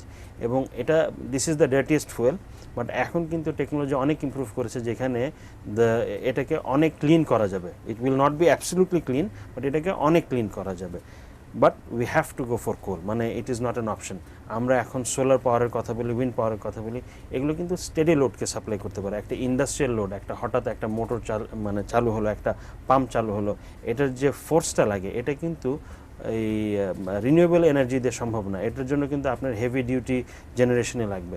তো ওই জন্য আমাদের একটা বড় জেনারেশন থাকতে হবে কোলে। কোলের সবচেয়ে বড় আমি বলবো যে ক্রিটিক্যাল অ্যাসপেক্ট হচ্ছে যে এটার হ্যান্ডলিং ফ্যাসিলিটি। বাংলাদেশে একটাই মাত্র বড় port, which is Chittagong port, এবং এই পোর্টের ড্রাফট হচ্ছে মাত্র 9 মিটার্স। এই কোল ফ্যাসিলিটিস যত জায়গায় আছে 4,000-8,000 মেগাওয়াটের কোল ফায়ার্ড পাওয়ার প্ল্যান্টস, এটার জন্য 14 থেকে 18 মিটার ড্রাফটের জেটি লাগে, যাতে করে লার্জ ভলিউমে কোল আনতে পারে। ইনফ্যাক্ট এনি ইম্পোর্টেড ফুয়েল ঘুরে ফিরে কিন্তু প্রাইস মোরলেস সেমই হবে। It is the handling cost that makes it drastically expensive or drastically cheaper. তো কোলের যদি আবার ওই যে ছোটো ছোটো পার্সেলে আমাদের এই 9 মিটার ড্রাফটের জন্য করে আমরা 20,000 টন করে নিয়ে আসি, it will be almost as or most probably more expensive than furnace oil. তো এই কোল চিপার হবে যদি আমরা 14 মিটার বা বড় জাহাজ যেগুলো 1 লাখ টন একবারে নিয়ে আসতে পারে এবং এনে একবারে ক্লিয়ার করতে পারে। এগুলো যদি আবার আমরা লাইটার করে আবার ছোট জাহাজে করে ভিতরে নিয়ে আসি, again the cost is going to go up. তো এই কোলটাকে প্রথমে আমাদের cost effective fuel electricity generation source দরকার। সেকেন্ড হচ্ছে, so one of them is coal, এবং কোলকে কস্ট এফেক্টিভ করার জন্য আমাদের ইনফ্রাস্ট্রাকচার দরকার ইন টার্মস অফ জেটি আর হ্যান্ডলিং ফ্যাসিলিটি। এটা কিন্তু গভর্নমেন্ট দুটো স্টেপ নিচ্ছে, একটা হচ্ছে যে মাতার বাড়িতে ডিপ সি পোর্ট এবং সেকেন্ড হচ্ছে যে পায়রা বন্দর। এই দুটো যতদিন না আসবে ততদিন পর্যন্ত একটা প্র্যাগমেটিক এবং sustainable solution in coal fire generation or even LNG generation এটা সম্ভব না। তো আমি মনে করি যে যদি সরকার এবং প্রাইভেট সেক্টর একযোগে কাজ করে এই ইনফ্রাস্ট্রাকচার লিমিটেশনটাকে আমরা এলিমিনেট করতে পারি, তাহলে আমাদের generation in coal fire projects, LNG projects is possible, কারণ Bangladesh has already developed the capacity to implement project, and এটার যে ইনফ্রাস্ট্রাকচার রিকোয়ারমেন্ট এটা আমাদের সলভ করতে হবে। এই this is the last piece of the puzzle. আমরা একটা বিরতিতে যাব, বিরতির পরে আবারও ফিরছি আলোচনায়, থাকুন এটি নিউজের সঙ্গে।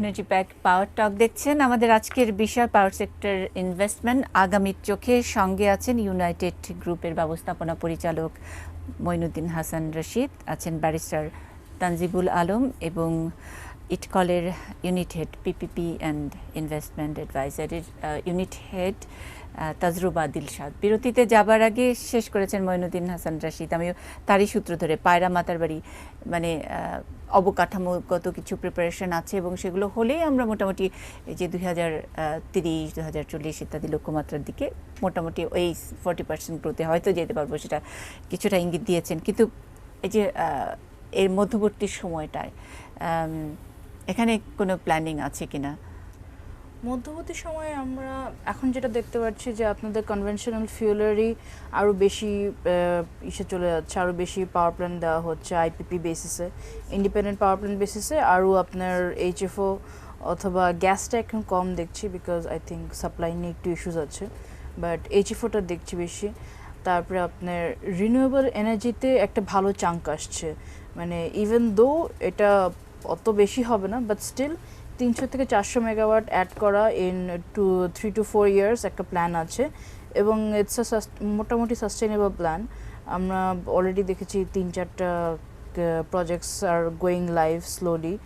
সো আমরা যেটা এখন দেখতে পারবো যে আপনার আস্তে আস্তে এইচএফও এবং রিনিউয়েবলের আরেকটু বেশি ভার টিল দ্য মোর বিগার আপনার কোল বা এলএনজি বেসড পাওয়ার প্ল্যান্টসগুলো আসে। সো এই যে যখন নাকি কোল এবং কোলের জন্য পায়রা মাতার বাড়ি এগুলো সব মানে অপারেট করবে, ঠিকঠাক মতো করে অপারেট করবে, তখন এগুলো আবার এই যে কুইক রেন্টালের মতো আবার এই সমালোচনার মধ্যে পড়বে না? সমালোচনার কোনো তো রিজন আমি দেখছি না। আপনার সমালোচনায় কেন পড়বে একটা প্রজেক্ট সমালোচনায় পড়বে যখন হয়তো কুইক রেন্টালি কেন, মানে এখন ধরেন এই প্রোগ্রামে যারাই আসে তারাই অন্তত এক্সপার্ট যারা, তারা বলছে কেন কুইক রেন্টালগুলো এখনো চালাতে হচ্ছে, আবার যারা গভর্নমেন্টের তরফ থেকে বলছে যে বন্ধ করে রাখার চেয়ে চালানোটা অনেক বেশি মানে অন্তত কিছুটা কাজের হয়। তো আমি ভাবছি যে ওই অঙ্কটা করা আছে কিনা। খুব বেসিক একটা এক্সাম্পল দিলে আপনি 10টা ডিমের মধ্যে 2টা ডিম পচা থাকবে, বুঝছেন? সো তার মধ্যে এখানে কুইক রেন্টালে আনফরচুনেটলি 2-1টা ডিম পচা ছিল, বাট আপনার আর 8টা প্রজেক্টস তো ভালো আছে। তার মানে দুটো পচা ডিম নিয়ে এত আলোচনা, এত বেশি আলোচনা, because there R other projects, মানে ওইসব ক্লায়েন্টদেরকে আমরা দেখছি ওদের অন্য প্রজেক্টগুলো কিন্তু ভালো হচ্ছে। আপনার প্রজেক্ট যদি আপনি প্রপার বিডিং করে আসেন, ওটা ডকুমেন্টটা আমরা দেখতে পাচ্ছি। তারপরে আপনার মেশিনারি ভালো আছে, মেশিনারি আপনি ইন্সপেকশনে পাঠিয়ে দেন, আমাদের এদের ইন্ডিপেন্ডেন্ট বডি পাঠান বা গভর্নমেন্ট থেকে বডি আছে ওগুলোকে পাঠান, অ্যান্ড দেখা যাচ্ছে ওইখানে ভালো সাপ্লাই দিয়ে যাচ্ছে, মেশিনও ভালো আছে, ওই এরিয়াটাকে ভালো ইন্ডাস্ট্রিয়াল সাপোর্ট দিয়ে যাচ্ছে ওই পাওয়ার প্ল্যান্টগুলো। Then there is no reason যে এগুলোকে বন্ধ করে যাবে। হ্যাঁ, যেটা আছে যে ট্যারিফটা একটু বেশি হাই ছিল অ্যাট দ্যাট টাইম, তো ট্যারিফটা ওর তো কন্ট্রাক্টটা শেষ হয়ে যাচ্ছে, ট্যারিফটা তখন আমাদের গভর্নমেন্ট সাইড থেকে ওই প্রাইভেট সেক্টরের সঙ্গে রিনেগোশিয়েট করে আবার এটাকে কমায় নিয়ে আসা যায়। সো তখন কিন্তু আপনি কুইক রেন্টাল বা এই ইন্টারমিডিয়েট সলিউশন যেসব পাওয়ার প্ল্যান্টগুলো দেওয়া হচ্ছে, ইন্টারমিডিয়েট সলিউশনে কিন্তু মানে ওই প্রবলেমসগুলো মিটিগেট করা যায় একটা সার্টেন টাইম। যে আর অবভিয়াসলি যে দিয়ে একটা হয়তো বা পাওয়ার প্ল্যান্ট ঠিকভাবে ইমপ্লিমেন্ট করা হয়নি, ওগুলার তো মানে আর কিছু বলার নেই, it's gone, already gone. But what is running well, it should be supported. ওটাকে বন্ধ করে দেওয়া তো কোনো মানে হয় না। আমি ব্যারিস্টার তানজিবুল আলমের কাছে একটু জানতে চাই যে এই সেক্টরে ইনভেস্টমেন্টের ক্ষেত্রে আমরা দেখছি লোকাল ঘুরে ফিরে অল্প কয়েকটা কোম্পানি বা খুব বেশি নতুন মুখ বা নাই, মানে কারণটা কি? এটা কি এটার জন্য কি একটা স্পেশাল কোনো কিছু লাগে কিনা, মানে আপনি এটার দক্ষতা লাগে কিনা? জি, প্রথমে বলছিলেন না যে যে পাওয়ার পাওয়ার তো ডাইমেনশনাল, মাল্টি ডাইমেনশনাল ওয়ার্ড। পাওয়ার দিয়ে অনেক কিছুই মিন করে। তো পাওয়ার বিজনেসটা আসলে মানে পাওয়ারফুলদের জন্যই আর কি, মানে বাকিদের পক্ষে আসলে দুটো অ্যাসপেক্ট আছে। একটা হচ্ছে অথবা পাওয়ার থেকে পাওয়ার দরকার হয় নাকি? হ্যাঁ, কিন্তু এটা একটা ভ্যালিড কোশ্চেন আপনার, যে পাওয়ার সেক্টরে আপনার পার্টিসিপেন্ট এত কম কেন? মানে পাওয়ার সেক্টরে, হ্যাঁ পাওয়ার সেক্টরে আমরা গার্মেন্টস সেক্টরের মতো এরকম প্রলিফারেশন কেন হয় নাই? দুটো কারণ। একটা হচ্ছে যে যে পাওয়ারটা যতটুকু আসলে সহজ বিজনেস মনে হয়, বিজনেস আসলে ততটা সহজ না। একটা হচ্ছে যে আপনার শুধুমাত্র ক্যাপিটাল থাকলেই হবে না, আপনার ইমপ্লিমেন্টেশন ক্যাপাসিটিটা থাকতে হবে। এই ইমপ্লিমেন্টেশন ক্যাপাসিটিটা কিন্তু একদিনে গড়ে ওঠে না। আপনি যেই নতুন নতুন পাওয়ার প্রজেক্টগুলো আসছেন, যে দুই একটা ব্যাড অ্যাপলের কথা আমরা বলছি, এরা they turn out to be bad apple because not that tariff was bad, এদের ইনএক্সপিরিয়েন্স। কারণ হচ্ছে যে শুধু আমার টাকা থাকলেই আমি পাওয়ার প্রজেক্ট করতে পারবো, that is not the case. আপনার কিংবা আপনার ক্যাপাসিটি থাকলেও যে, কিংবা আপনার ইমপ্লিমেন্টেশন ক্যাপাসিটি থাকলেও যে পাওয়ার প্রজেক্ট করতে পারবেন তা না। আপনার তিনটা কম্বিনেশন লাগে। একটা হচ্ছে যে ফিনান্সিং, ইমপ্লিমেন্টেশন ক্যাপাসিটি, একটা হচ্ছে যে ability to actually frame competitive tariff schedule, মানে আপনার ওই স্ট্রাকচারটা যদি মানে আপনি যদি ঠিকমতো করতে না পারেন, এই তিনটার কম্বিনেশন যদি না হয় তাহলে আপনি সাকসেসফুল পাওয়ার প্রজেক্ট করতে পারবেন না। এই তিনটার কম্বিনেশন করতে পারার মতো লোকাল আপনার এন্টারপ্রেনার্স বাংলাদেশে খুবই কম।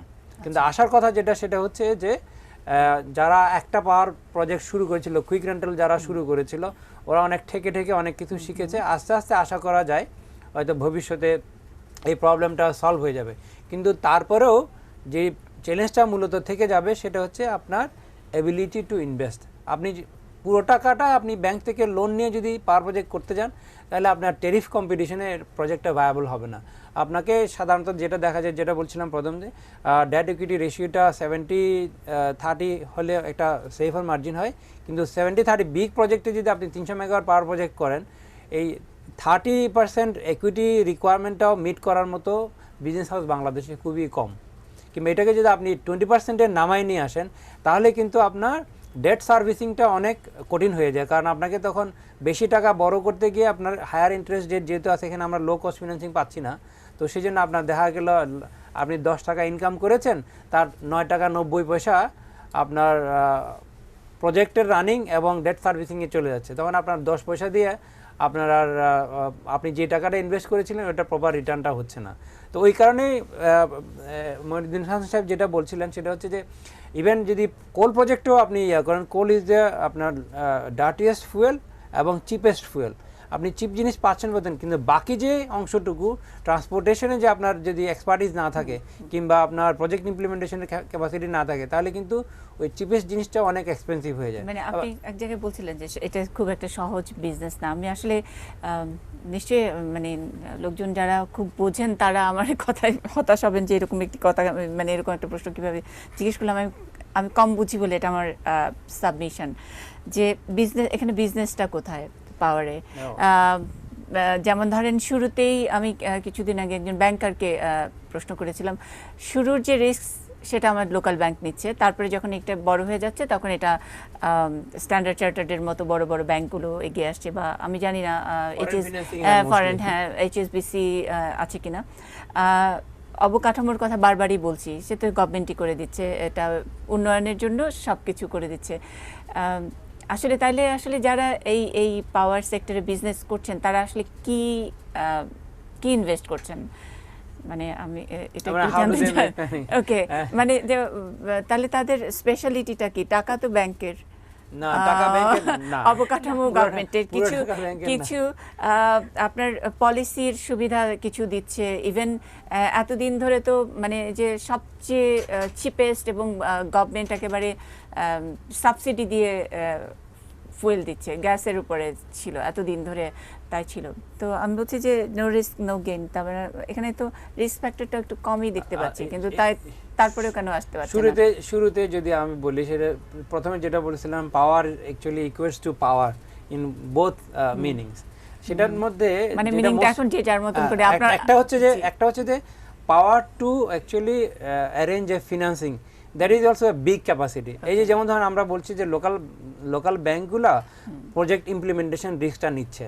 তো লোকাল ব্যাংকগুলা, আমি গিয়ে যদি একটা ব্যাংকের বললে আমি একটা পাওয়ার প্রজেক্ট করবো, আমাকে দেন, সে কখনো ওই রিস্কটা নেবে না। আচ্ছা, ওই রিস্কটা যদি লোকাল ব্যাংক যখন এটাতে রাজি হচ্ছে, তখন যিনি অ্যাপ্রোচটা করছেন, প্রজেক্টটা নিয়ে যাচ্ছেন, তাকে ওই একটা সার্টেন ফিনান্সিয়াল এবিলিটি তাকে অ্যাকোয়ার করতে হচ্ছে। তখন সে ফিনান্সিয়াল এবিলিটি মানে সবার আবার ওই ফিনান্সিয়াল এবিলিটিটা না থাকলে তো ব্যাংকও তাকে ফিনান্স করবে না, করছে না। এখন কিন্তু শুধু মানে সব সময় কি এটা এই একই নিয়ম সবার জন্য না, থাকছে? না থাকতেছে। এখানে রিস্ক ফ্যাক্টরের সাথে ইন্টারেস্ট রেটের একটা সরাসরি সম্পর্ক আছে। সেকেন্ড যে ইস্যুটা, সেটা হচ্ছে যে আপনি একজন লোকের অনেক পয়সা আছে, ব্যাংকে গেলেই তাকে কিন্তু ব্যাংক ওই টাকাটা রিস্কটা নেবে না, কারণ সে তখন দেখবে যে এই প্রজেক্টটা ইমপ্লিমেন্ট করার মতো ক্যাপাসিটি, অনেক টাকা থাকলে কিন্তু হয় না, ইমপ্লিমেন্ট ক্যাপাসিটিটা ওনার আছে কিনা। তো এটাও একটা ম্যানেজমেন্ট স্কিল। এইখানে পারে যারা বিজনেস করে তাদের সেখানে মানে ম্যানেজমেন্ট স্কিলটা হলো এখানে interject করি, যেহেতু এখানে প্রশ্ন করা হচ্ছে যে regarding the risks and gains of power sector. Tanjib ভাই এবং তাজরুবা আপা শুরুতেই বললেন যে these are highly capital intensive industry, মানে এখানে আমাদের এখানে যে গার্মেন্টস শুরুতে হলো, যখন আমাদের দেশে ইনভেস্টমেন্ট ক্যাপাসিটি কম ছিল, তখন এটা কিন্তু খুব কম বা তুলনামূলক কম পুঁজি দিয়ে শুরু করা যেত। এখন কিন্তু সবাই বেশ বড়ভাবে গার্মেন্টস এবং কম্পোজিটে ইনভেস্ট করছে। পাওয়ার সেক্টরে কিন্তু শুরু থেকেই বড় বড় ইনভেস্টমেন্ট দরকার হয়, যেটা তানজিব ভাই বলছিলেন যে ডেট ইকুইটি অফ 70-30। তো আমি যদি বলি what does that mean, thumb রুলে গভর্নমেন্টের ইয়েতে ধরা হয় যে 1 megawatt is equal to $1 million। তো একটা 100 মেগাওয়াট পাওয়ার প্ল্যান্টের জন্য ইটস $100 million। $100 million ক্যাপিটাল যে বা এটা ফিন্যান্সিং যেটা অ্যারেঞ্জ করবে ইনভেস্টর, তার $70 million লোন নিতে হবে। $70 million ইকুইটিং টু 500 থেকে 550 কোটি টাকা, এবং $30 million ইকুইটি নিজস্ব থাকতে হবে, উইচ ইজ অ্যানাদার 240 crore টাকা। এই যে 240 crore টাকার একটা ইনভেস্টরের ক্যাপাসিটি থাকতে হবে, দ্যাট ইজ ওয়ান স্ট্রেংথ। এবং একটা ব্যাংক যে তার উপরে 550 কোটি টাকার একটা এক্সপোজার নেবে, that is another of its of a organization strength. So he must have the history আর ট্র্যাক রেকর্ড, যেটার ভিত্তিতে একটা ব্যাংক তার উপরে কনফিডেন্সটা পায়। এখন তাসরুবা আপা যেটা বলছিলেন যে এখন 3 বছরের জন্য যে কেউ এই লোনটা নিতে পারবে।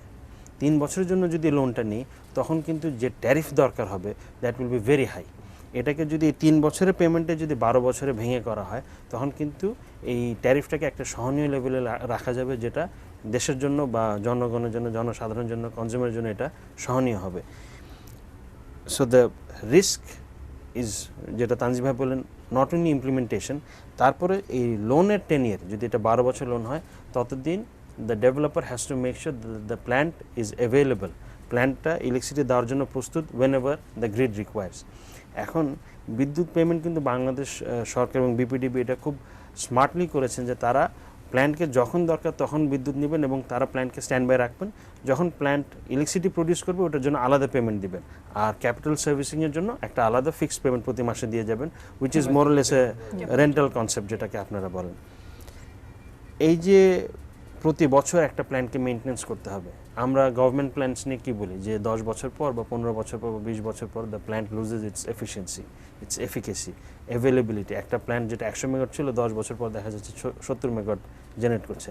তখন কিন্তু আমি ইনভেস্ট করেছি 100 মেগাওয়াটসের উপর, যদি প্রাইভেট সেক্টরে এরকম হয় যে আমি ঠিকমতো মেনটেন করলাম না এবং 10 বছর পর এটার ক্যাপাসিটি 70 মেগাওয়াটে নেমে আসলো, গভর্নমেন্ট কিন্তু আমাকে 100 মেগাওয়াটের পেমেন্ট দেবে না, দেবে 70 মেগাওয়াটের। So that is the risk that the developer is taking as well as the lenders are taking on the developer. The developer এই ক্যাপাসিটি থাকতে হবে to make sure that the plants are available day one এ যেরকম 15 বছর মাথায় একই রকম available, and এই যে in case there is any shortcomings then the developer has to pay from his own pocket. এটা you are right যে শুরু থেকে the risk is defined but the gains are defined. আমি বলবো যে প্রতি বছর কি প্রফিট হবে বা কি গেইনস হবে এটা ডিফাইন্ড, কিন্তু risk is not defined. Any accidents যদিও ইন্স্যুরেন্স করা যায় but it can create havoc within this project, কারণ একটা ইঞ্জিন ভেঙে বসলো, একটা 10টি ইঞ্জিনের মধ্যে একটা ইঞ্জিন ভেঙে বসলো, 100 মেগাওয়াটের মধ্যে 10 মেগাওয়াট নাই, আমি কিন্তু গভর্নমেন্ট থেকে পেমেন্ট পাবো 90 মেগাওয়াটের জন্য। আমাকে 10 মেগাওয়াটের ইন্স্যুরেন্স হয়তো বা ক্লেমটা রিফান্ড করে দিবে যে ওই ইঞ্জিনটা কিনে ফেলেন, কিন্তু আমার যে রেভিনিউ লস হবে এটা আমি সবসময় পাবো না।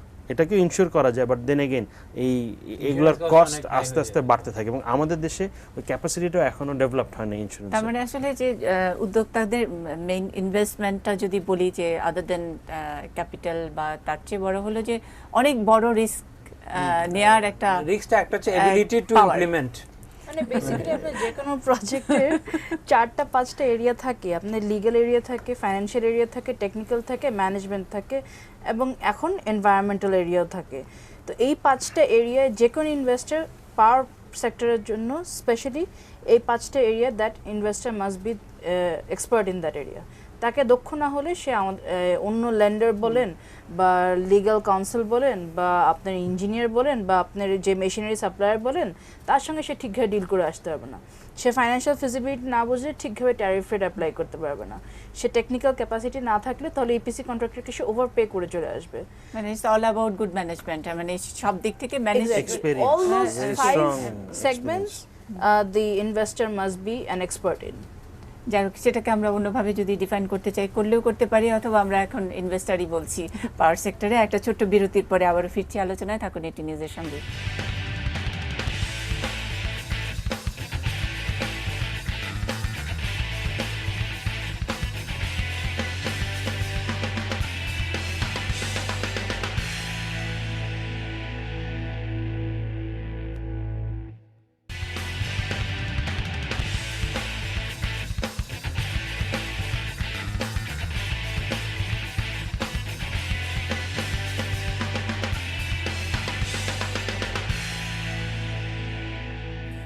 এনার্জি প্যাক পাওয়ার টক দেখছেন। আমাদের আজকের শিরোনাম পাওয়ার সেক্টর ইনভেস্টমেন্ট আগামীর চোখে।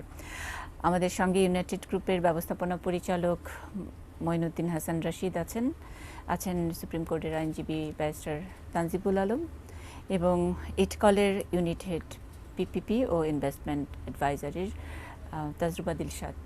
একেবারে শেষ ভাগে অনুষ্ঠানের আমরা আগামীর চোখে বলছিলাম, একটু ভবিষ্যৎটাও একটু আপনাদের চোখে দেখতে চাই, কেমন করে ভাবেন এই পাওয়ার সেক্টরের ইনভেস্টমেন্ট। আমি যদি মঈনুদ্দিন হাসান রশিদ থেকে শুরু করি।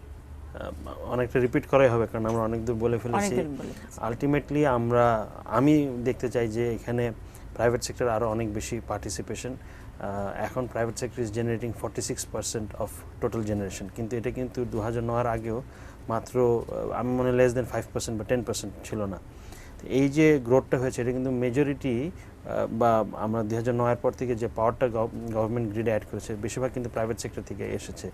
এই আগামী 40,000 মেগাওয়াট জন্য যে আরও 24,000 মেগাওয়াট বা 28,000 মেগাওয়াটের যে ইনভেস্টমেন্ট হবে, এখানে প্রাইভেট সেক্টর একটা বড় রোল থাকবে, এটা আমি বিশ্বাস করি। এবং আমি নিজের ফ্রম মাই পার্সপেক্টিভ আমি দেখতে চাই যে আরও অনেক বেশি জয়েন্ট ভেঞ্চার্স বা পিপিপি প্রজেক্টে যেখানে government is taking the more of a regulatory role and the private sector is given the responsibility for implementation, operation and maintenance, যার মাধ্যমে এসব প্রজেক্টগুলো আসবে।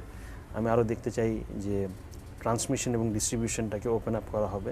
গভর্নমেন্ট ডেফিনেটলি রেগুলেট করবেন, গভর্নমেন্ট ডেফিনেটলি ওভারসি করবেন, কিন্তু এটার ফাস্টার স্মুদার ইমপ্লিমেন্টেশন এবং proper maintenance and operation for মানে লং অ্যান্ড সাস্টেনেবল ফিউচার, এটার জন্য প্রাইভেট সেক্টরকে আরেকটু এনগেজ করা এবং ফুয়েল ডাইভার্সিফিকেশনের জন্য যেটা বললাম কোল, এলএনজি এগুলোকে যখন আসবে এটার জন্য যে রিকোয়ার্ড ইনফ্রাস্ট্রাকচার, এই জায়গায় প্রাইভেট সেক্টরের পার্টিসিপেশনটা গভর্নমেন্ট আর একটু জোরালোভাবে নিয়ে আরও থার্স দিয়ে এই সেক্টরগুলোকে একটা কমপ্লিট পর্যায়ে নিয়ে আমরা যেহেতু শুরু করলাম যে ইনভেস্টমেন্ট সামিটের প্রসঙ্গ দিয়ে, এফডিআই ইনভেস্টরকে মানে অ্যাট্রাক্ট করার জন্যই তো যাচ্ছে, আমাদের প্রতিনিধিরা অনেকেই যাচ্ছেন। আপনারা কি এটাকে ওয়েলকাম করছেন কিনা যে অনেক বেশি আমরা পিপিপির কথা বললাম, কিন্তু ফরেন ডাইরেক্ট ইনভেস্টমেন্ট এই সেক্টরে আরও মানে এফিশিয়েন্ট ইনভেস্টমেন্ট আসুক, সেটা চাচ্ছেন কিনা? ডেফিনেটলি, কারণ তানজিম ভাই শুরুতেই বলেন যে এটা শুরু করেছিল সব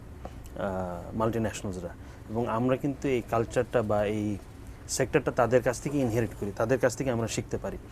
আজকে যদি আমরা ফার্মাসিউটিক্যাল সেক্টরের বাংলাদেশের সাকসেসটা ধরি, আমাদের দেশে এখন all the leading pharmaceutical companies are local companies, কিন্তু তারা কিন্তু পুরো ইন্ডাস্ট্রি ম্যানেজমেন্ট বা সেক্টরটাকে ইনহেরিট করেছিল ফাইজার, আইসিআই, রস, বড় বড় ইন্টারন্যাশনাল ফার্মাসিউটিক্যাল ইন্ডাস্ট্রিজের কাছ থেকে। তো ডেফিনেটলি আমরা চাই যে তারা আসুক, তাদের এক্সপার্টিস থেকে আমরা আরও কিছু শিখতে পারি। এখানে আমি একটা জিনিস বলতে চাই যে এখানে গত 15 বছরে আমরা তাদের বেশি পার্টিসিপেশন দেখিনি, এর একটা বড় কারণ হচ্ছে আমরা কিন্তু ইলেকট্রিসিটি কস্ট সাবস্ট্যান্সিয়ালি রিডিউস করে ফেলেছি। Some of our generation cost is one of the lowest in the region. এটা যেহেতু লোকাল এন্টারপ্রেনিয়ার্সরা স্কিল ডেভেলপ করেছে, যেহেতু লোকালি অনেক সার্ভিসেস অ্যাভেলেবল ছিল।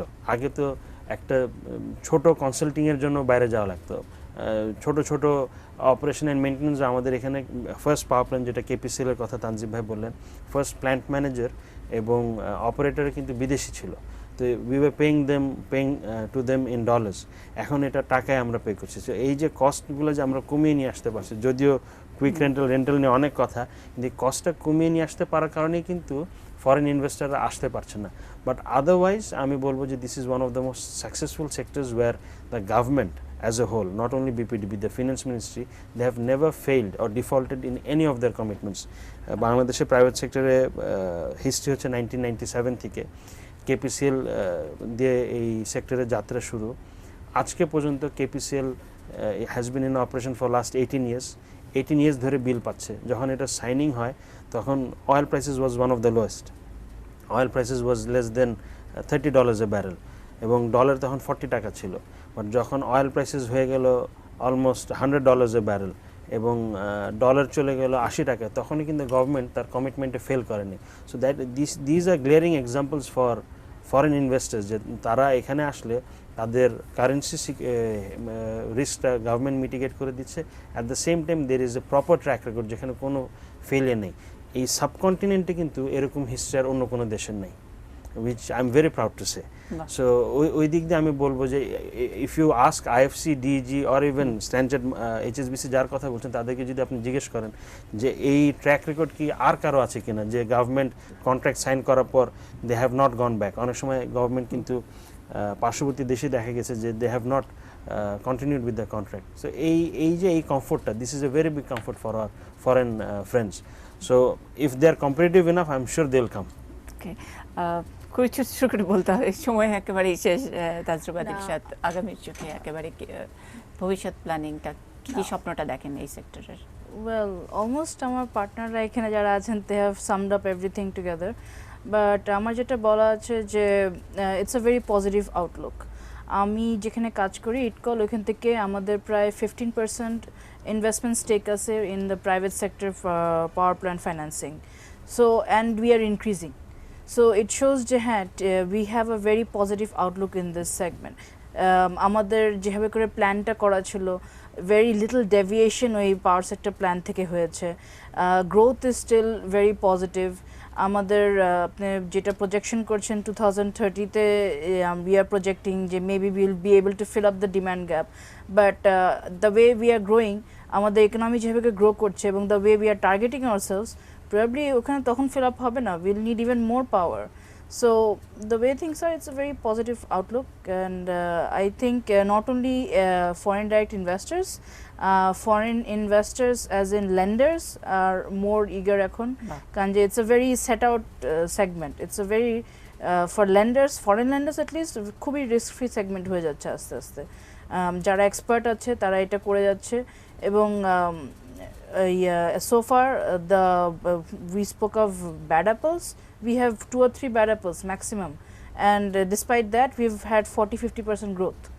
So yeah, it's a good future. এটা তো প্যাকেজের মধ্যে যে Exactly. বাস্কেটের দুটো তিনটা ব্যাড অ্যাপেলস Apple থাকবেই। থাকবেই, হ্যাঁ। তানজিবুল আলম, একদমই সময় আপনার হাতে সময় কম, হয়তো শেষ বাক্যটি না, আমি আপনি খুব বলবেন আর সংক্ষেপে কি, যে বলবো, মানে লিগ্যাল পার্সপেক্টিভ থেকে যেটা আপনার সরকারের যে প্রজেকশনটা আছে এবং একটা গ্রোথ প্ল্যান আছে কিভাবে ফুয়েল ডাইভার্সিফিকেশনের মাধ্যমে পাওয়ার প্রজেক্টে গুলো ইমপ্লিমেন্ট করা হবে, বিগেস্ট চ্যালেঞ্জ যেটা আমি দেখি সেটা হচ্ছে যে আপনার অ্যাভেলেবিলিটি অফ ইনফ্রাস্ট্রাকচার এবং ওইটার প্রজেক্ট ইমপ্লিমেন্টেশনের চ্যালেঞ্জটা। আরেকটা যেটা চ্যালেঞ্জ সেটা হচ্ছে যে আপনার ফিনান্সিংয়ের লো কস্টের ইয়েটা, কারণ ফিনান্সিংয়ের কস্টিংয়ের সাথে আপনার ট্যারিফের একটা ডাইরেক্ট লিঙ্ক আছে।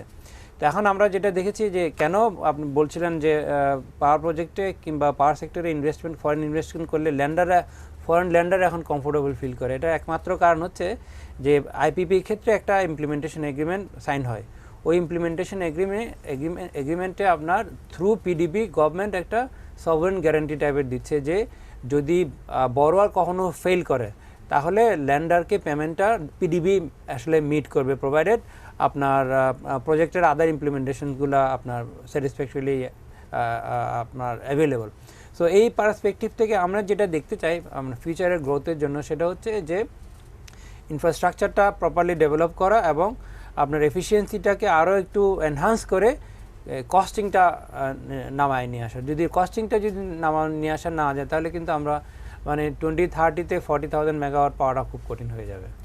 মানে নিশ্চয়ই পাওয়ার প্লে যারা করেন তারা এই পরামর্শটা মানে এটা একটা খুব পাওয়ারফুল পরামর্শ তানজিবুল আলমের, আশা করি ঠিক জায়গায় পৌঁছাবে এবং এটুকু আশাবাদ নিয়ে আমাদের আজকের অনুষ্ঠান শেষ করছি। আগামীর চোখে পাওয়ার সেক্টরের ইনভেস্টমেন্ট, এই ছিল আমাদের আজকের বিষয়। আশা করি আগামী সপ্তাহে আবারও এই বিষয় নিয়ে পাওয়ার টকে দেখা হবে। ভালো থাকবেন সবাই।